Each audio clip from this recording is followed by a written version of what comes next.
మా పెద్దలు జూపల్లి కృష్ణారావు గారు తెలంగాణ కావాలని రాజీనామా చేశారు. వారితో పాటు చాలామంది రాజీనామా చేశారు.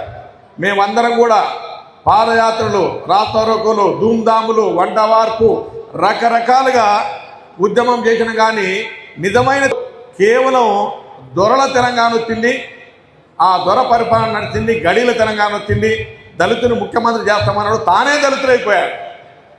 ఒక మాట చెప్పాలంటే మీకు చిన్న ఎగ్జాంపుల్ చెప్తాను. తెలంగాణ రాకముందు కేసీఆర్ గారు పోతిరెడ్డిపాడు ఎడ్డు రెగ్యులేటరీ 44,000 క్యూసెక్కులు పాతకాలంలో ఉండి వైఎస్ రాజశేఖర రెడ్డి గారి పీరియడ్లో 88,000 క్యూసెక్కులు వాటర్ తీసుకుపోతే మాజీ ముఖ్యమంత్రి గారు అప్పుడు ఉద్యమంలో బట్టలు చింపుకొని జుట్టు బీక్కొని మా నీళ్ళన్నీ ఎత్తుకొని పోతా ఉన్నారు రాయలసీమ వాళ్ళు. ఆంధ్ర వాళ్ళంతా మమ్మల్ని